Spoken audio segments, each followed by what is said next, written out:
Friends, welcome to my YouTube channel GS classes में आपका स्वागत है। फ्रेंड्स, आज के अपने इस वीडियो में JRC lecturer sociology practice set number 50 को सॉल्व करेंगे। ये प्रैक्टिस सेट बिल्कुल ही सिलेबस के अकॉर्डिंग तैयार किया गया है। वीडियो को पूरा देखिएगा और हाँ, अगर आपको वीडियो पसंद आए तो वीडियो को लाइक ज़रूर कर दीजिएगा और साथ ही साथ प्रैक्टिस सेट को सॉल्व करने के बाद कमेंट बॉक्स में कमेंट करके ये ज़रूर बताएगा कि आज के प्रैक्टिस सेट में आपके टोटल कितने क्वेश्चन सही हुए। चलिए सॉल्व करते हैं आज हमारे प्रैक्टिस सेट नंबर 50 के क्वेश्चन नंबर 1 को। आज हमारा क्वेश्चन नंबर 1 है, समाजशास्त्र का कौन सा उपागम सामाजिक व्यवस्था से संबंधित है। ऑप्शन नंबर ए दिया गया है अंतःक्रियावादी, ऑप्शन नंबर बी है संघर्ष, ऑप्शन नंबर सी है प्रकार्यात्मक और लास्ट है ऑप्शन नंबर डी सैद्धांतिक। तो इस क्वेश्चन का राइट आंसर क्या हो जाएगा? इस क्वेश्चन का राइट आंसर हो जाएगा हमारा ऑप्शन नंबर सी यानी कि प्रकार्यात्मक। समाजशास्त्रीय अर्थ में किसी भी व्यवस्था या प्रणाली की आवश्यकताओं की पूर्ति हेतु जो भी गतिविधियां यानी कि कार्यकलाप की जाती है उन्हें प्रकार कहा जाता है। समाज की समस्याओं का अध्ययन वैसे तो प्राचीन काल से ही होता आ रहा है, लेकिन समाज के क्रमबद्ध अध्ययन के लिए समाजशास्त्र विषय के उदय को अधिक समय नहीं हुआ है, इसलिए इसे एक नवीन सामाजिक विज्ञान भी माना जाता है। क्वेश्चन का राइट आंसर होगा हमारा ऑप्शन नंबर सी। आज हमारा सेकंड क्वेश्चन है, समाज शास्त्र का शाब्दिक अर्थ है। ऑप्शन नंबर ए है वैज्ञानिक अध्ययन, ऑप्शन नंबर बी समाज का विज्ञान, ऑप्शन नंबर सी समाज विज्ञान और लास्ट है ऑप्शन नंबर डी उपरोक्त में से कोई नहीं। तो इस क्वेश्चन का राइट आंसर क्या हो जाएगा? इस क्वेश्चन का राइट आंसर हो जाएगा हमारा ऑप्शन नंबर बी यानी कि समाज का विज्ञान। अपने शाब्दिक अर्थ में समाजशास्त्र का अर्थ समाज का विज्ञान, परंतु समाज के बारे में समाजशास्त्रियों के भिन्न भिन्न मत हैं, इसलिए समाजशास्त्र को भी उन्हें भिन्न भिन्न रूपों में परिभाषित किया है। तो क्वेश्चन का राइट आंसर होगा हमारा ऑप्शन नंबर बी। आज हमारा थर्ड क्वेश्चन है, 1876 में अमेरिका की येल विश्वविद्यालय में समाजशास्त्र का अध्ययन किसके निर्देश में आरंभ किया गया?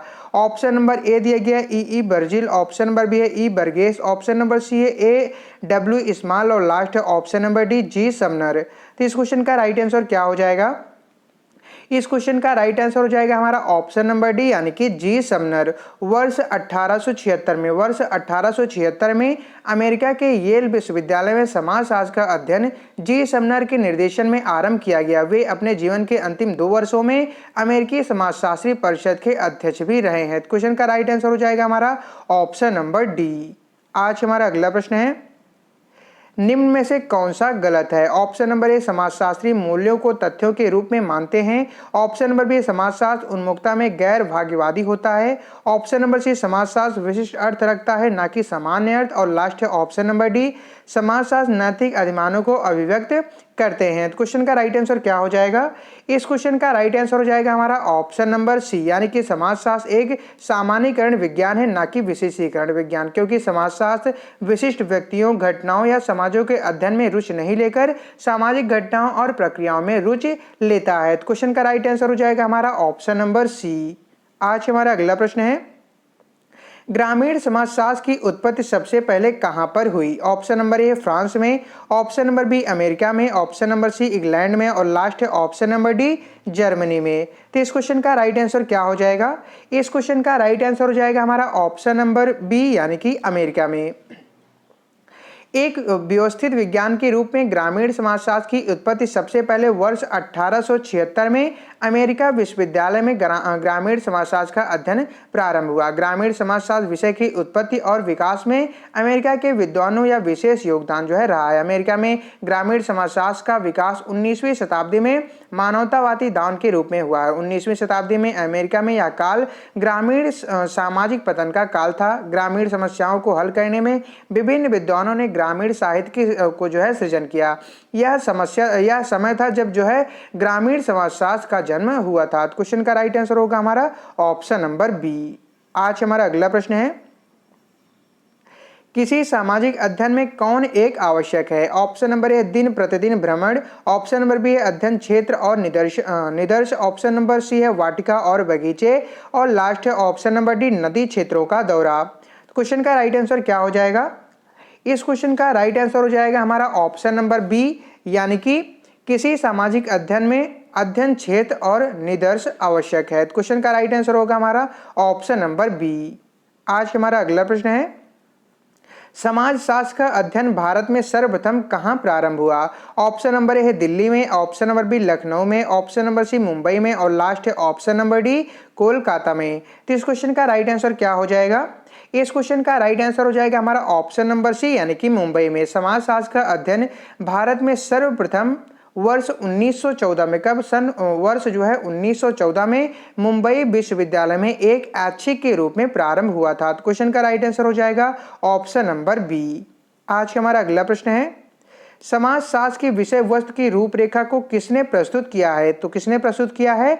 Option number a Auguste Comte ने, option number b Emile Durkheim ने, ऑप्शन नंबर सी दिया गया एच.एम. जॉनसन ने और last option number d Alex Inkeles ने।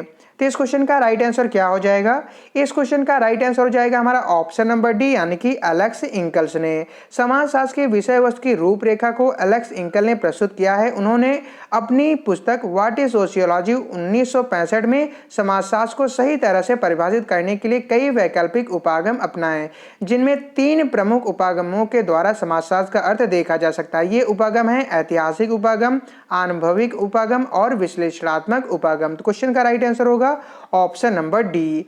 फ्रेंड्स, उम्मीद करता हूं कि आपको वीडियो पसंद आ रहा होगा। यदि आपको वीडियो पसंद आ रहा है तो प्लीज आप वीडियो को लाइक कर दें, और यदि आप इस वीडियो के पीडीएफ को डाउनलोड करना चाहते हैं तो आप हमारे टेलीग्राम चैनल को ज्वाइन कर सकते हैं, जहां पे आप लोगों के लिए प्रोवाइड किए गए अभी जितने भी प्रैक्टिस सेट हैं उन सभी के पीडीएफ अवेलेबल है, जिसे आप वहां से डाउनलोड कर सकते हैं।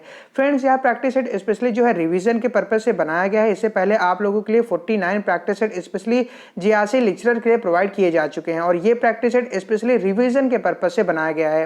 तो यदि आप जान लीजिए कि आज के प्रैक्टिस सेट में टोटल 60 क्वेश्चन जो है इंक्लूड किए गए हैं। यदि आज के प्रैक्टिस सेट में यानी कि टोटल 60 क्वेश्चन में से यदि आप 50 प्लस कर लेते हैं तो इसका मतलब आपका बेसिक और काफी अच्छा जो है प्रेजेंट टाइम में स्थिति है रिलेटेड टू जीआरसी एग्जाम को लेके। तो आप लोग जो है कोशिश करिएगा कि आपके 50 प्लस तो सही होने चाहिए, क्योंकि क्वेश्चन सारे इंपॉर्टेंट लिए गए हैं। मैक्सिमम कई चैप्टर इसमें कवर किए गए हैं, जो कि जो है इसमें जितने भी क्वेश्चन है मैक्सिमम जीआरसी के एग्जाम में ऑलरेडी पूछे जा चुके हैं। तो यदि आप सारे क्वेश्चन का जवाब दे लेते हैं तो ये बहुत अच्छी बात है, और यदि आप सारे क्वेश्चन का जवाब नहीं दे पाते हैं फिर भी आप अगर 50 प्लस भी दे लेते हैं तो इसका मतलब आप जीआरसी के लिए बिल्कुल तैयार हैं, आप जीआरसी के लिए एलिजिबल भी हो सकते हैं। ठीक है, बढ़ते हैं आज के अपने अगले प्रश्न की तरफ। आज हमारा अगला प्रश्न है, निम्न में से कौन सा सही नहीं है? तो इनमें से कौन सा सही नहीं है? तो इस क्वेश्चन का राइट आंसर हो जाएगा हमारा ऑप्शन नंबर ए यानी कि समाजशास्त्र का प्रयोग कल्पनात्मक विचार को शामिल करता है। समाजशास्त्रीय अध्ययनों में कल्पना का कोई स्थान नहीं है। सामाजिक घटनाओं का अध्ययन उसी रूप में किया जाता है जिस रूप में वे घटित होते हैं। तो इस वजह से क्वेश्चन का राइट आंसर होगा हमारा ऑप्शन नंबर ए। आज हमारा अगला प्रश्न है, निम्नांकित में किसने व्यक्त किया है कि सभी विज्ञानों की तात्विक एकता उसकी पद्धति में निहित होती है, विषय वस्तु में नहीं? ऑप्शन नंबर ए है स्टुअर्ट चेज ने, option number b Karl Pearson ने, option number c L Bernard ने और last option number d G A. Lundberg ने। तो इस क्वेश्चन का राइट आंसर क्या हो जाएगा?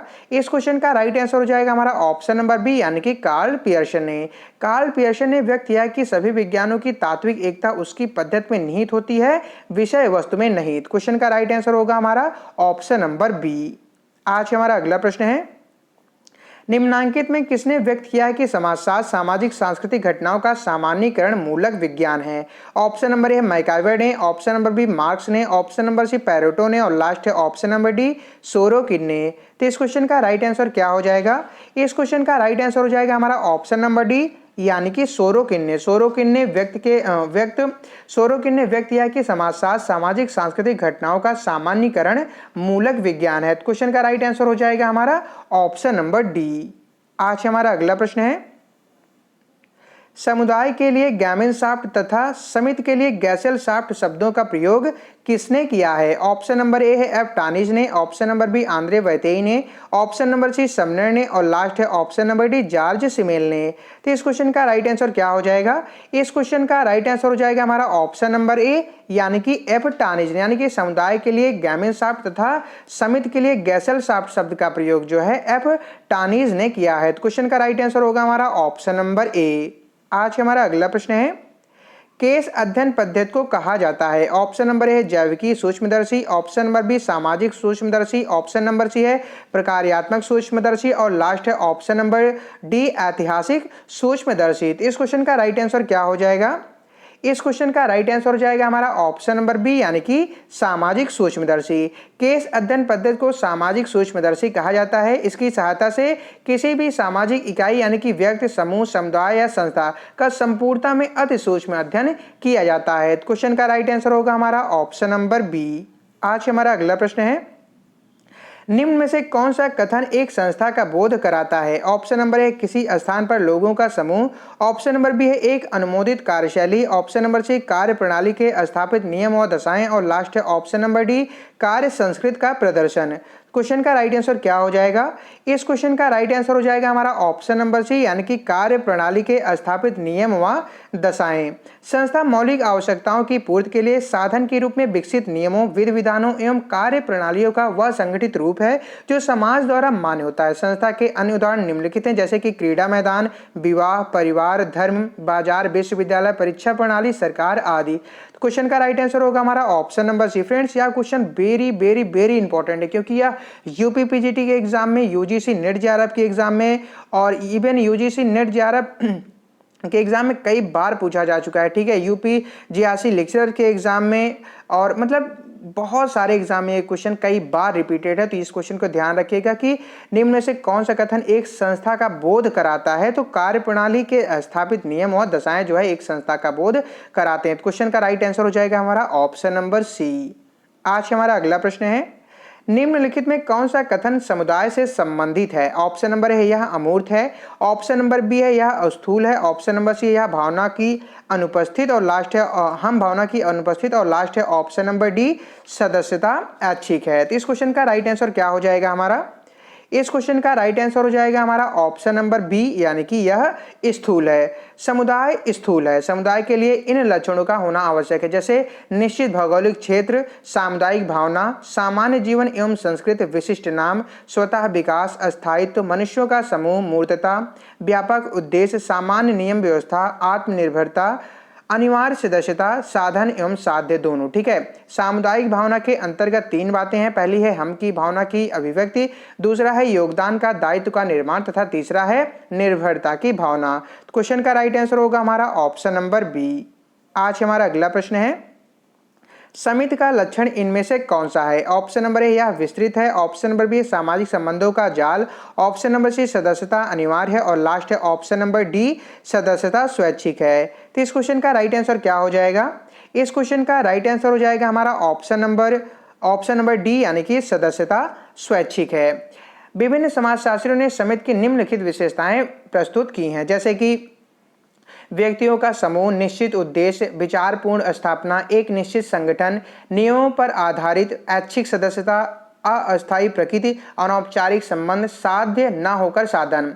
आगबढ़ी एवं निपकाप के अनुसार समिति एक ऐसा संगठन है जो प्रायः विशेष स्वार्थों की पूर्ति के लिए बनाया जाता है। इसका उद्देश्य अपने सदस्यों की विशेष या सामान्य इच्छाओं की संतुष्टि के लिए अतिरिक्त और जो है कुछ नहीं है। तो क्वेश्चन का राइट आंसर क्या हो जाएगा? तो इस क्वेश्चन का जो राइट आंसर होगा वह होगा हमारा ऑप्शन नंबर डी। आज हमारा अगला प्रश्न है, नायर कौन है? ऑप्शन नंबर ए एक जाति, ऑप्शन नंबर बी दिया गया एक जनजाति, ऑप्शन नंबर सी एक मुस्लिम समुदाय, और लास्ट है option number D A M Shah. तो इस क्वेश्चन का राइट आंसर क्या हो जाएगा? इस क्वेश्चन का राइट आंसर हो जाएगा हमारा ऑप्शन नंबर बी यानी कि एक जनजाति। नायर जो है यह एक जनजाति है। तो क्वेश्चन का राइट आंसर होगा हमारा ऑप्शन नंबर बी। आज हमारा अगला प्रश्न है, निम्न में से सभ्यतागत परिप्रेक्ष्य का एक अच्छा उदाहरण कौन है? ऑप्शन नंबर ए मुस्लिम भारतीय सभ्यता के आवश्यक अंग, ऑप्शन नंबर बी जनजात भारतीय सभ्यता के अभिन्न अंग हैं, ऑप्शन नंबर सी जातियां भारतीय सभ्यता के अभिन्न अंग हैं, और लास्ट है ऑप्शन नंबर डी उपरोक्त में से कोई नहीं। तो इस क्वेश्चन का राइट आंसर क्या हो जाएगा?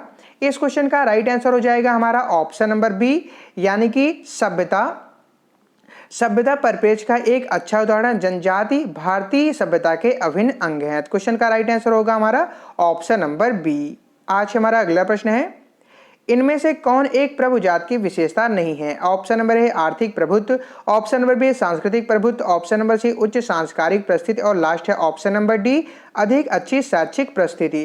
तो इस क्वेश्चन का राइट आंसर क्या हो जाएगा?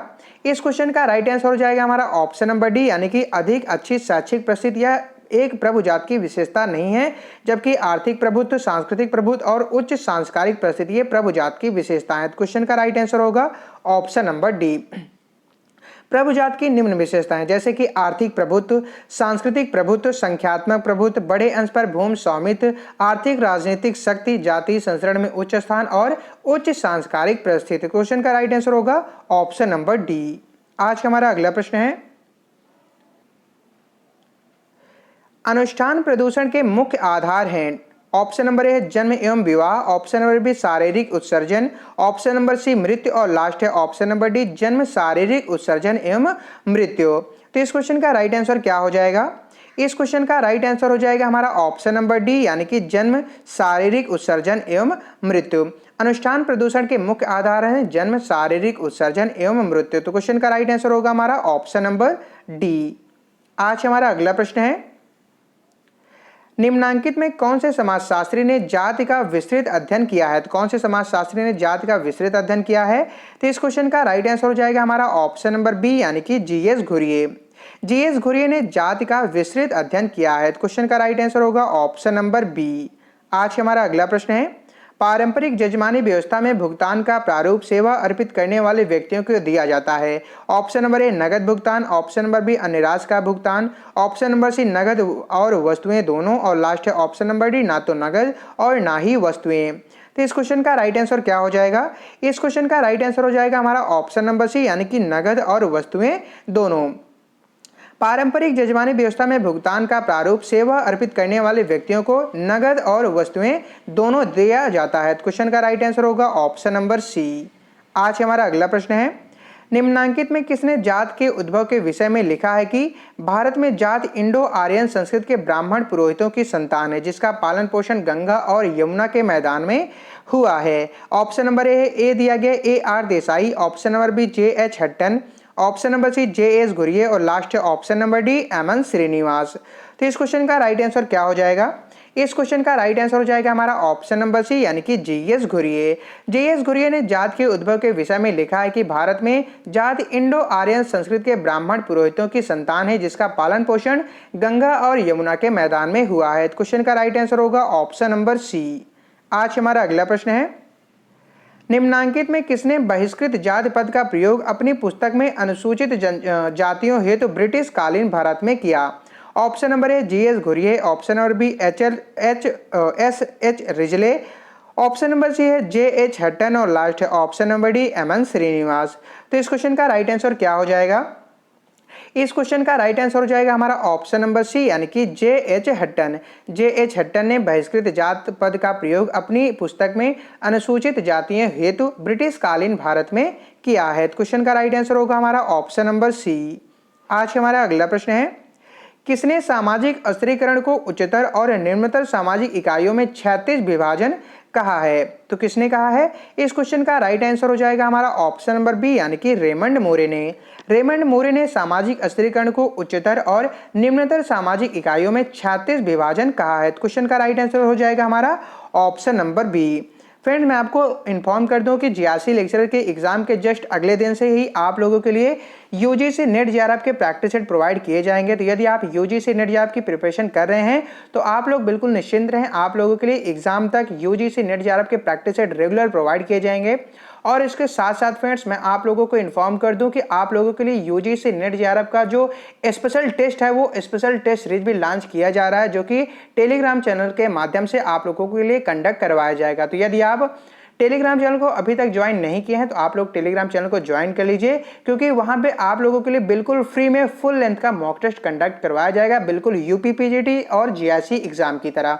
तो आप लोग यदि हमारे चैनल पे प्रोवाइड किए गए यूजीसी नेट जेआरएफ के लिए जितने भी प्रैक्टिस सेट होंगे उन सभी को सॉल्व करेंगे और उसके साथ साथ टेलीग्राम चैनल पे मॉक टेस्ट को देंगे, तो आपको यूजीसी नेट जेआरएफ में गारंटी के साथ मैं सिलेक्शन दिला के रहूँगा, ठीक है। क्योंकि मैं ऑलरेडी जो है नेट क्वालिफाइड हूँ, सो मुझे जो है पूरा पता है कि कैसे जो है चीज़ों को कौन कौन से क्वेश्चन इंपॉर्टेंट है, कौन कौन से क्वेश्चन जो है आ सकते हैं। तो आप लोग बिल्कुल जो है घबराइएगा नहीं, यूजीसी नेट जेआरएफ इस बार क्लियर करवा के रहूंगा। बस आप लोग मेरे डायरेक्शन में जितने भी क्वेश्चन कवर करवाए जाएंगे उन सभी क्वेश्चन को प्रॉपर सॉल्व करिएगा। मॉक टेस्ट में पूछे गए क्वेश्चन को आप लोग बहुत ही बारीकी से जो है सॉल्व करिएगा, तो आपको निश्चित ही सफलता मिलेगी। बढ़ते हैं आज के अपने अगले प्रश्न की तरफ। आज का हमारा अगला प्रश्न है, निम्नलिखित में से किसने भारतीय जनजातियों के विकास के लिए भारत सरकार को राष्ट्रीय उद्यान का सुझाव दिया था? ऑप्शन नंबर ए doctor Majumdar, option number B है एन.के. बोस, ऑप्शन नंबर सी है घुरिये और लास्ट है option number D we Alvin. तो इस क्वेश्चन का राइट आंसर क्या हो जाएगा? इस क्वेश्चन का राइट आंसर हो जाएगा हमारा ऑप्शन नंबर डी यानी कि वी एल्विन। वैरियर एल्विन ने भारतीय जनजातियों के विकास के लिए भारत सरकार को राष्ट्रीय उद्यान का सुझाव दिया, जिससे वैगा जनजाति एवं घोड़ा जनजाति के लोग शरण ले सकें। क्वेश्चन का राइट आंसर होगा ऑप्शन नंबर डी। फ्रेंड्स, यह भी क्वेश्चन वेरी इंपॉर्टेंट है, ध्यान रखिएगा। बढ़ते हैं आज के अपने अगले प्रश्न की तरफ। आज का हमारा अगला प्रश्न है, मैडाक के अनुसार कितने संबंधित तृतीयक नातेदारी की श्रेणी में आते हैं? ऑप्शन नंबर ए है 33, option number B 99, option number सी दिया गया है टोटल 125 और लास्ट है हमारा ऑप्शन नंबर डी 151। तो इस क्वेश्चन का राइट आंसर क्या हो जाएगा? इस क्वेश्चन का राइट आंसर हो जाएगा हमारा ऑप्शन नंबर डी यानी कि टोटल 151। मैडाक ने अपने नातेदारी अध्ययन में प्राथमिक नातेदारी के 8, द्वितीयक नातेदारी के 33, द्वितीयक नातेदारी के 33 तथा तृतीयक नातेदारी के 151 प्रकार बताए हैं। तो क्वेश्चन का राइट आंसर होगा ऑप्शन नंबर डी। आज हमारा अगला प्रश्न है, किसने पीढ़ियों की गहराई को संयुक्त परिवार का लक्षण बताया है? ऑप्शन नंबर ए दिया गया जी.एस. घुरिये ने, option number B MN. Srinivas ने, ऑप्शन नंबर सी दिया गया है इरावती कर्वे ने और लास्ट है option number D KM. Kapadia ने। तो इस क्वेश्चन का राइट आंसर क्या हो जाएगा? इस क्वेश्चन का राइट आंसर होगा हमारा ऑप्शन नंबर डी यानी कि के.एम. कपाड़िया ने। के.एम. कपाड़िया ने पीढ़ियों की गहराई को संयुक्त परिवार का लक्षण बताया है, जबकि इरावती कर्वे ने जो है संयुक्त परिवार के प्रकार्यात्मक पक्ष का वर्णन किया है। क्वेश्चन का राइट आंसर होगा हमारा ऑप्शन नंबर डी। आज हमारा अगला प्रश्न है, किसने कहा परिवार एक सार्वभौमिक संस्था है? ऑप्शन नंबर ए है जेपी मैडाक ने, ऑप्शन नंबर बी है ए.आर. रैडक्लिफ ब्राउन ने, option number C IP. Desai ने और लास्ट है option number D MN. Srinivas ने। तो इस क्वेश्चन का राइट आंसर क्या हो जाएगा? इस क्वेश्चन का राइट आंसर हो जाएगा हमारा ऑप्शन नंबर ए यानी कि जेपी मैडाक ने। मैडाक ने कहा है कि परिवार एक सार्वभौमिक संस्था है। उन्होंने इसे मानव जाति के जीवन और सामाजिक निरंतरता के लिए आवश्यक बताया है। क्वेश्चन का राइट आंसर होगा ऑप्शन नंबर ए। आज हमारा अगला प्रश्न है, किसने नातेदारी का अणु शब्द को गढ़ा है? तो किसने गढ़ा है? इस क्वेश्चन का राइट आंसर होगा ऑप्शन नंबर सी यानी कि लेवी स्ट्रास ने। लेवी स्ट्रास के अनुसार समृद्ध संबंधों ने रिश्तेदारी की सबसे बुनियादी और अतार्किक इकाइयों को जन्म दिया, जिससे उन्होंने रिश्तेदारी का परिमाण जो है कहा है, जहां वंश सिद्धांतकारों ने माता पिता और बच्चों के रिश्तेदारी के मूल रूप में परिभाषित किया। लेवी स्ट्रास ने इसे पति और पत्नी, उनके बेटे और पत्नी के भाई के रूप में जो है परिभाषित किया है। क्वेश्चन का राइट आंसर हो जाएगा ऑप्शन नंबर सी। आज हमारा अगला प्रश्न है, नातेदारी चार्ट में ये जो त्रिभुज जैसा चिन्ह है किसे इंगित करता है? ऑप्शन नंबर ए स्त्री को, ऑप्शन नंबर बी पुरुष को, ऑप्शन नंबर सी विवाहित को और लास्ट है ऑप्शन नंबर डी उपरोक्त सभी को। तो इस क्वेश्चन का राइट आंसर क्या हो जाएगा? इस क्वेश्चन का राइट आंसर हो जाएगा हमारा ऑप्शन नंबर बी यानी कि पुरुष को। यानी कि अगर आपको त्रिभुज जैसा चिन्ह दिख जाए और पूछा जाए यह जो है किसको इंगित करता है, तो यह जो है पुरुष को इंगित करता है। क्वेश्चन का राइट आंसर होगा ऑप्शन नंबर बी। आज हमारा अगला प्रश्न है, नीचे दो कथन दिए गए हैं, एक को अभिकथन ए और दूसरे को कारण आर कहा गया है। अभिकथन ए कह रहा है कि निकटता भिगमन निषेध सार्वभौमिक रूप से पाए जाते हैं और इसका कारण दिया गया है, निकटता भिगमन निषेध का कारण निकट संबंधियों के बीच यौन संबंधों के लिए प्राकृतिक जो है अरुचि का होना है। क्वेश्चन क्या कह रहा है? क्वेश्चन कह रहा है कि नीचे दिए गए कूट से सही उत्तर का चयन कीजिए। तो इस क्वेश्चन का राइट आंसर क्या हो जाएगा? इस क्वेश्चन का राइट आंसर हो जाएगा हमारा ऑप्शन नंबर सी यानी कि ए सही है, परंतु इसका कारण आर जो दिया गया है यह हमारा गलत है। यानी कि आप ऐसा कह सकते हैं कि सभी समाजों में ऐसे कुछ नियम होते हैं जो व्यक्तियों की विशिष्ट श्रेणियों के बीच विवाह और लैंगिक संबंधों की जो है स्वीकृति देते हैं, जैसे पिता पुत्री, माता पुत्री, सहोदर, भाई बहन आदि। इस प्रकार के निकटतम संबंधियों के बीच वर्जित किए गए हैं। लैंगिक संबंधों को ही जो है निकटता भिगमन निषेध कहा जाता है। निकटता भिगमन निषेध का दायरा हमेशा रक्त संबंधों द्वारा जो है निर्धारित हो या जरूरी नहीं। अतः कथन ए सही है, परंतु इसका जो कारण आर दिया गया है यह हमारा गलत है। आज हमारा अगला प्रश्न है, नातेदारी को वर्गात्मक तथा वर्णात्मक के रूप में किसने वर्गीकृत किया है? किसने वर्गीकृत किया है? तो इस क्वेश्चन का राइट आंसर हो जाएगा ऑप्शन नंबर डी यानी कि एल.एच. मार्गन ने नातेदारी में प्रयुक्त परिभाषित शब्दावलियों की दो व्यवस्थाओं की चर्चा की है। पहला है वर्णात्मक तथा दूसरा है वर्णात्मक। वर्णात्मक व्यवस्था में नातेदारी में प्रयुक्त शब्दावली के अंतर्गत एक ही शब्दों के द्वारा भिन्न प्रकार के नातेदारों को वर्गीकृत या संबोधित किया जाता है। वर्णात्मक व्यवस्था में हर नातेदारी शब्द केवल एक खास नातेदार एवं एक खास संबंधी के लिए इस्तेमाल किया जाता है। उदाहरण के लिए माँ के भाई को मामा, पिता के भाई को चाचा तथा पिता की बहन के पति को फूफा कहा जाता है। ज्यादातर समकालीन समाजों में दो प्रकार के यानी कि वर्णात्मक एवं वर्णात्मक शब्दों का उपयोग किया जाता है। नाभिकीय परिवार के अंदर माँ, पिताजी जैसे वर्णात्मक शब्दों का उपयोग किया जाता है। क्वेश्चन का राइट आंसर होगा ऑप्शन नंबर डी। आज हमारा अगला प्रश्न है, नीचे दो कथन दिए गए हैं, एक को अभिकथन ए तथा दूसरे को कारण आर कहा गया है। कथन ए कह रहा है कि ग्रामीण सामाजिक आंचल में संयुक्त परिवार विलुप्त होते जा रहे हैं और इसका कारण दिया गया है संयुक्त परिवार में व्यक्तिगत सफलता को मान्यता नहीं दी जाती है। क्वेश्चन क्या कह रहा है? क्वेश्चन कह रहा है कि उपर्युक्त कथनों के आधार पर नीचे दिए गए कोट में से सही उत्तर का चयन कीजिए। तो इस क्वेश्चन का राइट आंसर क्या हो जाएगा? इस क्वेश्चन का राइट आंसर हो जाएगा हमारा ऑप्शन नंबर बी यानी कि दोनों ए और आर दोनों सही हैं, परंतु कारण आर जो है या कथन ए की सही स्पष्टीकरण नहीं कर रहा है। बढ़ते हैं आज के अपने अगले प्रश्न की तरफ। आज हमारा अगला प्रश्न है, निम्न में से किसने चार प्रकार की नातेदारी की शब्दावली जैसे वंश, पीढ़ी दर, सहपक्षियों का विभाजन, सही पक्षियों का मिलन का प्रयोग किया है? किसने किया है? इस क्वेश्चन का राइट आंसर हो जाएगा हमारा ऑप्शन नंबर ए यानी कि एल.एच. मार्गन ने। एल.एच. मार्गन ने चार प्रकार की नातेदारी की शब्दावली जैसे वंश, पीढ़ी दर, सहपक्षियों का विभाजन, सही पक्षियों का मिलन का प्रयोग किया है। क्वेश्चन का राइट आंसर होगा ऑप्शन नंबर ए। आज हमारा अगला प्रश्न है, निम्न में से कौन एक पक्षी वंशक्रम नहीं है? तो इनमें से कौन सा नहीं है? तो इस क्वेश्चन का राइट आंसर होगा ऑप्शन नंबर सी यानी कि दोहरा वंशक्रम समूह। दोहरा वंशक्रम समूह एक पक्षी वंशक्रम नहीं है, जबकि पितृ पक्षी वंशक्रम समूह, मातृ पक्षी वंशक्रम समूह और सजातीय वंशक्रम समूह ये तीनों ही एक पक्षी वंशक्रम है, जबकि दोहरा वंशक्रम समूह यह एक पक्षी वंशक्रम समूह जो है नहीं है। क्वेश्चन का राइट आंसर होगा ऑप्शन नंबर सी। आज हमारा अगला प्रश्न है, नातेदारी के मातृ वैवाहिक संबंध के सिद्धांत को किसने विश्लेषित किया है? किसने विश्लेषित किया है? इस क्वेश्चन का राइट आंसर होगा ऑप्शन नंबर बी यानी कि सी लेवी स्ट्रास ने। नातेदारी के मातृ वैवाहिक संबंध के सिद्धांत को सी लेवी स्ट्रास ने विश्लेषित किया है। बढ़ते हैं हम आज के अपने अगले प्रश्न की तरफ। आज हमारा अगला प्रश्न है, वंशावली प्रवृत्ति संबंधित है, किससे संबंधित है? तो इस क्वेश्चन का राइट आंसर होगा ऑप्शन नंबर सी यानी कि नातेदारी सूचना से। वंशावली प्रवृत्ति नातेदारी सूचना से संबंधित है। क्वेश्चन का राइट आंसर होगा ऑप्शन नंबर सी। आज हमारा अगला प्रश्न है, निम्नांकित भारतीय समाजशास्त्रियों में किसने विवाह और परिवार का सघन अध्ययन किया? किसने किया है? तो इस क्वेश्चन का राइट आंसर हो जाएगा ऑप्शन नंबर बी यानी कि के.एम. कपाड़िया ने। के.एम. कपाड़िया ने विवाह और परिवार का सघन अध्ययन किया है। क्वेश्चन का राइट आंसर होगा हमारा ऑप्शन नंबर बी। आज हमारा अगला प्रश्न है, निम्नांकित में कौन से समाजशास्त्री का यह अवलोकन भारत में परिवार के अध्ययनों है कि हिंदू भावनाएं अभी भी संयुक्त परिवार के पक्ष में हैं? Option number a I P. Desai, option number b Y B. Damle, option number c K M. Kapadia और लास्ट है option number d Irawati Karve. तो इस क्वेश्चन का राइट आंसर क्या हो जाएगा? इस क्वेश्चन का राइट आंसर हो जाएगा हमारा ऑप्शन नंबर सी यानी कि के.एम. कपाड़िया। भारत में परिवार के अध्ययनों में के.एम. कपाड़िया का मत है कि हिंदू भावनाएं अभी भी संयुक्त परिवार के पक्ष में हैं। क्वेश्चन का राइट आंसर होगा ऑप्शन नंबर सी। आज हमारा अगला प्रश्न है, निम्नांकित में कौन एक बहिर्विवाह का उदाहरण नहीं है? ऑप्शन नंबर ए गोत्र बहिर्विवाह, ऑप्शन नंबर बी प्रवर बहिर्विवाह, ऑप्शन नंबर सी पिंड बहिर्विवाह और लास्ट है ऑप्शन नंबर डी वर्ण बहिर्विवाह। तो इस क्वेश्चन का राइट आंसर क्या हो जाएगा?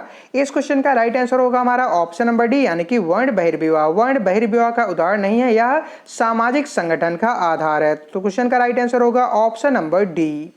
आज हमारा अगला प्रश्न है, किसने अंतःविवाह की विवेचना जात की एक महत्वपूर्ण विशेषता के रूप में की है? किसने की है?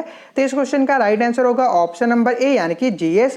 घुरिये ने। जी.एस. घुरिये ने अंतःविवाह की विवेचना जात की एक महत्वपूर्ण विशेषता के रूप में की है। उनका कहना है कि जाति समाज चाहे आज बातों में कितना ही बदल गया हो, इसकी जात के अंदर विवाह करने यानी कि अंतर्विवाह की प्राचीन विशेषता अभी भी यथावत है और इसे बनाए हुए है। क्वेश्चन का राइट आंसर हो जाएगा हमारा ऑप्शन नंबर ए। आज हमारा अगला प्रश्न है, निम्नलिखित में कौन सा वैवाहिक प्रतिबंध से संबंधित नहीं है? ऑप्शन नंबर ए निकटा विगमन निषेध, ऑप्शन नंबर बी बहिर्विवाह, ऑप्शन नंबर सी अंतःविवाह और लास्ट है ऑप्शन नंबर डी बहुपद विवाह। तो इस क्वेश्चन का राइट आंसर क्या हो जाएगा? इस क्वेश्चन का राइट आंसर होगा हमारा ऑप्शन नंबर डी, यानी कि बहुपत विवाह। बहुपत विवाह वैवाहिक प्रतिबंध से संबंधित नहीं है। तो क्वेश्चन का राइट आंसर होगा हमारा ऑप्शन नंबर डी। आज हमारा अगला प्रश्न है, एक निम्न जात की स्त्री का विवाह एक उच्च जात के पुरुष के साथ को कहते हैं, क्या कहते हैं? तो इस क्वेश्चन का राइट आंसर हो जाएगा ऑप्शन नंबर बी, यानी कि अनुलोम विवाह। एक निम्न जात की स्त्री का विवाह एक उच्च जात के पुरुष के साथ होता है, उसे अनुलोम विवाह कहते हैं। तो क्वेश्चन का राइट आंसर क्या होगा? इस क्वेश्चन का जो राइट आंसर हो जाएगा वह होगा हमारा ऑप्शन नंबर बी। आज हमारा अगला प्रश्न है, प्रतिलोम विवाह कहते हैं। तो प्रतिलोम विवाह किसको कहते हैं? इस क्वेश्चन का राइट आंसर हो जाएगा हमारा ऑप्शन नंबर सी, यानी कि प्रतिलोम विवाह में लड़की उच्च वर्ग, जाति, उपजात, कुल या वंश की होती है और लड़का निम्न जात, कुल या वंश का होता है। इस प्रकार के विवाह से स्त्री की स्थिति निम्न जात होती है। ऐसे विवाह से उत्पन्न संतान को चांडाल अथवा जो है निषाद कहा जाता है, लेकिन इसे अब जो है वैध ठहराया गया है। क्वेश्चन का राइट आंसर होगा ऑप्शन नंबर सी। आज हमारा अगला प्रश्न है, निम्नांकित में किसने सामाजिकरण के संदर्भ में मैं और मुझे की अवधारणाओं का प्रतिपादन किया है? Option number a C H Cooley ने, option number d C H Mead ने, ऑप्शन नंबर सी दिया गया एस फ्रायड ने और लास्ट है ऑप्शन नंबर डी आर के मुखर्जी ने। तो इस क्वेश्चन का राइट आंसर क्या हो जाएगा? इस क्वेश्चन का राइट आंसर होगा हमारा ऑप्शन नंबर बी, यानी कि जी एच मीड ने। ठीक है, जी एच मीड ने। क्वेश्चन कर रहा है कि निम्नांकित में किसने सामाजिकरण के संदर्भ में मैं और मुझे की अवधारणाओं का प्रतिपादन किया है? तो जी एच मीड ने सामाजिकरण के संदर्भ में मैं और मुझे की अवधारणा का प्रतिपादन किया है। क्वेश्चन का राइट आंसर हो जाएगा हमारा ऑप्शन नंबर बी। आज हमारा अगला प्रश्न है, स्वयं की अवधारणा प्राप्ति एवं सामाजिक अस्मिता का सामाजिकरण का सिद्धांत किसने प्रतिपादित किया है? किसने प्रतिपादित किया है? इस क्वेश्चन का राइट आंसर हो जाएगा ऑप्शन नंबर बी, यानी कि जी एच मीड ने। ठीक है, स्वयं की अवधारणा प्राप्ति एवं सामाजिक अस्मिता का सामाजिकरण का सिद्धांत जो है जी एच मीड ने प्रतिपादित किया है। क्वेश्चन का राइट आंसर होगा हमारा ऑप्शन नंबर बी। आज हमारा अगला प्रश्न है, मैं और मुझे सिद्धांत किस प्रक्रिया से संबंधित है? किस प्रक्रिया से संबंधित है? ऑप्शन नंबर ए दिया गया सामाजिकरण, ऑप्शन नंबर बी अस्थिरीकरण, ऑप्शन नंबर सी है परिवर्तन और लास्ट है ऑप्शन नंबर डी उद्विकास। तो इस क्वेश्चन का राइट आंसर क्या हो जाएगा? इस क्वेश्चन का राइट आंसर हो जाएगा हमारा ऑप्शन नंबर ए, यानी कि सामाजिकरण। मैं और मुझे सिद्धांत जो है सामाजिकरण क्रिया से संबंधित है। क्वेश्चन का राइट आंसर होगा हमारा ऑप्शन नंबर ए। आज हमारा अगला प्रश्न है,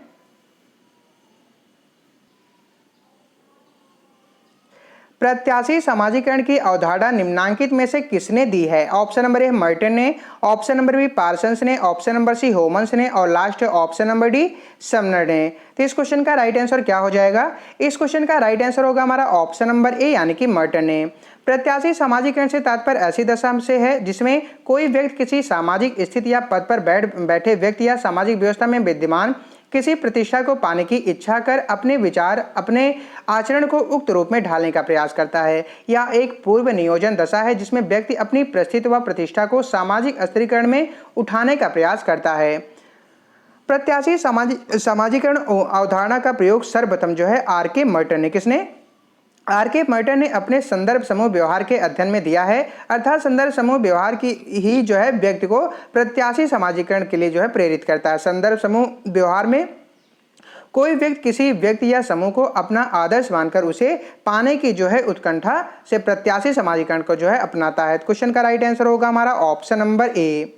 आज हमारा अगला प्रश्न है, प्रस्थित कूलक, भूमिका कूलक एवं प्रस्थित अनुक्रम की अवधारणाओं को किसने प्रतिपादित किया है? ऑप्शन नंबर ए दिया गया एच एच हाइमर ने, option number d R K Merton ने, ऑप्शन नंबर सी दिया गया है आर लिंटन ने और लास्ट है option number d S F Nadel ने। तो इस क्वेश्चन का राइट आंसर क्या हो जाएगा? इस क्वेश्चन का राइट आंसर होगा हमारा ऑप्शन नंबर बी, यानी कि आर के मर्टन ने। प्रस्थित कूलक, भूमिका कूलक एवं प्रस्थित अनुक्रम की अवधारणाओं को जो है आर के मर्टन ने प्रतिपादित किया है। क्वेश्चन का राइट आंसर होगा हमारा ऑप्शन नंबर बी। आज हमारा अगला प्रश्न है, सामाजिक संरचना का प्रकारवादी दृष्टिकोण सबसे पहले किसने अभिव्यक्त किया? किसने अभिव्यक्त किया? ऑप्शन नंबर ए दुर्खीम ने, ऑप्शन नंबर बी पार्सन्स ने, ऑप्शन नंबर सी मर्टन ने और last option number D Spencer ने। तो इस क्वेश्चन का राइट आंसर क्या हो जाएगा? इस क्वेश्चन का राइट आंसर हो जाएगा हमारा ऑप्शन नंबर डी, यानी कि स्पेंसर ने। सामाजिक संरचना का प्रकारवादी दृष्टिकोण सबसे पहले स्पेंसर ने अभिव्यक्त किया है। स्पेंसर संरचना का प्रयोग एक व्यवस्था के रूप में करते हैं और कहते हैं कि इसमें अस्थायित्व और निरंतरता होती है। क्वेश्चन का राइट आंसर होगा हमारा ऑप्शन नंबर डी। आज हमारा अगला प्रश्न है, समाजशास्त्र में प्रस्थिति तथा भूमिका की अवधारणाओं का प्रयोग सर्वप्रथम किसने किया है? ऑप्शन नंबर ए है मर्टन ने, ऑप्शन नंबर बी लिंटन ने, ऑप्शन नंबर सी वेबर ने और लास्ट है ऑप्शन नंबर डी वर्जर ने। तो इस क्वेश्चन का राइट आंसर क्या हो जाएगा? इस क्वेश्चन का राइट आंसर हो जाएगा हमारा ऑप्शन नंबर बी यानी कि लिंटन ने। समाजशास्त्र में प्रस्थिति एवं भूमिका की अवधारणा का सर्वप्रथम प्रयोग लिंटन ने किया है। प्रस्थिति एवं भूमिका को सम्मिलित रूप में सर्वप्रथम व्यवस्थित उल्लेख सन 1936 में, कब? सन 1936 में प्रकाशित पुस्तक द स्टडी ऑफ मैन में अमेरिकी मानवशास्त्री राल्फ लिंटन द्वारा जो है किया गया है। क्वेश्चन का राइट आंसर होगा ऑप्शन नंबर बी। आज हमारा अगला प्रश्न है, प्रस्थिति और भूमिका व्यक्त किए जाते हैं यथा ऑप्शन नंबर ए एक दूसरे के विरुद्ध, ऑप्शन नंबर बी है एक दूसरे के संपूरक, ऑप्शन नंबर सी एक दूसरे से असंबद्ध और लास्ट है ऑप्शन नंबर डी एक दूसरे से कोई संबंध नहीं। तो इस क्वेश्चन का राइट आंसर क्या हो जाएगा? इस क्वेश्चन का राइट आंसर हो जाएगा हमारा ऑप्शन नंबर बी यानी कि एक दूसरे के संपूरक। प्रस्थिति और भूमिका व्यक्त किए जाते हैं यथा एक दूसरे के संपूरक। क्वेश्चन का राइट आंसर होगा ऑप्शन नंबर बी। आज हमारा अगला प्रश्न है, बाह्य एवं आंतरिक समूह की अवधारणा किसने दी थी? Option number a C H Cooley ने, option number d H C Mayer ने, option number c R K Merton ने और लास्ट दिया है option number d W G Sumner ने। तो इस क्वेश्चन का राइट आंसर क्या हो जाएगा? इस क्वेश्चन का राइट आंसर होगा हमारा ऑप्शन नंबर डी यानी कि डब्ल्यू जी समनर ने। अंतर समूह और बाह्य समूह के मध्य अंतर समनर ने अपनी प्रसिद्ध पुस्तक फोक वेज 1907 में की है। अंतर समूह यह समूह आपस में घनिष्ठ और अपनेपन का एहसास कराते हैं और एक दूसरे के हित और मनोवृत्तियां काफी समान होती हैं। बाह्य समूह वे सदस्य आते हैं जो अंतर समूह जो है बाहर के सदस्य होते हैं। क्वेश्चन का राइट आंसर होगा ऑप्शन नंबर डी। आज हमारा अगला प्रश्न है, निम्नलिखित में कौन प्राथमिक समूह है? ऑप्शन नंबर ए है मनोरंजन समूह, ऑप्शन नंबर बी पिकनिक समूह, ऑप्शन नंबर सी दिया गया है पड़ोस और लास्ट है ऑप्शन नंबर डी तीर्थयात्री समूह। तो इस क्वेश्चन का राइट आंसर क्या हो जाएगा? इस क्वेश्चन का राइट आंसर होगा हमारा ऑप्शन नंबर सी यानी कि पड़ोस। पड़ोस जो है ये प्राथमिक समूह है। क्वेश्चन का राइट आंसर होगा ऑप्शन नंबर सी। आज हमारा अगला प्रश्न है, निम्नलिखित में कौन सा एक द्वितीयक समूह है? तो इनमें से कौन सा एक द्वितीयक समूह है? तो इस क्वेश्चन का राइट आंसर हो जाएगा हमारा, इस क्वेश्चन का राइट आंसर होगा हमारा ऑप्शन नंबर डी यानी कि तकनीकी विशेषज्ञों का समूह। ठीक है, तकनीकी विशेषज्ञों का समूह एक द्वितीयक समूह है। क्वेश्चन का राइट आंसर होगा ऑप्शन नंबर डी। आज हमारा अगला प्रश्न है, निम्नलिखित में किसने सामाजिकरण के संदर्भ में लुकिंग ग्लास सेल्फ की अवधारणा को व्यक्त किया है? किसने व्यक्त किया है? इस क्वेश्चन का राइट आंसर हो जाएगा हमारा ऑप्शन नंबर बी यानी कि सी एच कूले ने। सी एच कूले ने सामाजिकरण के संदर्भ में लुकिंग ग्लास सेल्फ की अवधारणा को व्यक्त किया है। क्वेश्चन का राइट आंसर होगा ऑप्शन नंबर बी। आज हमारा अगला प्रश्न है, निम्न में से द्वितीयक समूह कौन नहीं है? ऑप्शन नंबर ए पड़ोस, ऑप्शन नंबर बी पिकनिक समूह, ऑप्शन नंबर सी मनोरंजन और लास्ट है ऑप्शन नंबर डी तीर्थयात्री समूह। तो इस क्वेश्चन का राइट आंसर क्या हो जाएगा? इस क्वेश्चन का राइट आंसर होगा हमारा ऑप्शन नंबर ए यानी कि पड़ोस द्वितीयक समूह जो है नहीं है। क्वेश्चन का राइट आंसर होगा हमारा ऑप्शन नंबर ए। आज हमारा अगला प्रश्न है, किसने प्राथमिक समूह शब्द का निर्माण किया और इसका प्रयोग परिवार के लिए किया? ऑप्शन नंबर ए कूले ने, ऑप्शन नंबर बी काम्टे ने, ऑप्शन नंबर सी दुर्खीम ने और लास्ट है ऑप्शन नंबर डी वेबर ने। तो इस क्वेश्चन का राइट आंसर क्या हो जाएगा? इस क्वेश्चन का राइट आंसर हो जाएगा हमारा ऑप्शन नंबर ए यानी कि कूले ने। कूले ने प्राथमिक समूह शब्द का निर्माण किया और इसका प्रयोग जो है परिवार के लिए किया है। किसने किया है? कूले ने किया है। इस क्वेश्चन का राइट आंसर ऑप्शन नंबर ए। आज हमारा अगला प्रश्न है, संस्कृत की लघुत्तम इकाई को कहते हैं? ऑप्शन नंबर ए सांस्कृतिक तत्व, ऑप्शन नंबर बी संस्कृत संकुल, ऑप्शन नंबर सी संस्कृत क्षेत्र और लास्ट है ऑप्शन नंबर डी सांस्कृतिक प्रतिमान। तो इस क्वेश्चन का राइट आंसर क्या हो जाएगा? इस क्वेश्चन का राइट आंसर हो जाएगा हमारा ऑप्शन नंबर ए यानी कि सांस्कृतिक तत्व। संस्कृत की लघुत्तम इकाई को सांस्कृतिक तत्व जो है कहते हैं। संस्कृत की लघुत्तम इकाई को सांस्कृतिक तत्व कहते हैं। संस्कृत को अनेक ढंग से परिभाषित किया जाता है। संस्कृत शब्द का प्रयोग संस्कृत अथवा संस्कार के अर्थ में जो है किया जाता है। क्वेश्चन का राइट आंसर होगा हमारा ऑप्शन नंबर ए। आज हमारा अगला प्रश्न है, आभासी प्राथमिक समूह की व्याख्या किसने दी है? ऑप्शन नंबर ए समनर ने, ऑप्शन नंबर सी है रॉबर्टसन ने, ऑप्शन नंबर सी कूले ने और लास्ट है ऑप्शन नंबर डी हिलर ने। फ्रेंड्स, जैसा कि आपको पता है कि हमारे प्रैक्टिस सेट के लास्ट क्वेश्चन आप लोगों के लिए छोड़ दिए जाते हैं, यानी कि इस क्वेश्चन का राइट आंसर क्या होगा आप लोगों को कमेंट बॉक्स में कमेंट करके बताना होगा कि क्वेश्चन का राइट आंसर क्या होगा। उम्मीद करता हूं कि आपको वीडियो पसंद आया होगा। यदि आपको वीडियो पसंद आया तो प्लीज आप वीडियो को लाइक कर दें, और यदि आपको वीडियो पसंद नहीं आया है तो आप वीडियो को डिसलाइक कर दें, और आपने वीडियो को डिसलाइक क्यों किया इसको कमेंट बॉक्स में कमेंट करके जरूर बताएं। जिससे क्या होगा कि हम आपके कमेंट को अपने नेक्स्ट वीडियो में जरूर कंसीडर करेंगे। और सबसे बड़ी बात, आप लोग आज प्लीज एक हमारी तरफ से रिक्वेस्ट है कि आप लोग आज जरूर मेंशन करिएगा कि आज के प्रैक्टिस सेट में आपके टोटल कितने क्वेश्चंस जो है सही हुए हैं। तो चलिए मिलते हैं आपसे अपने नेक्स्ट वीडियो में, तब तक के लिए जय हिंद, वंदे मातरम।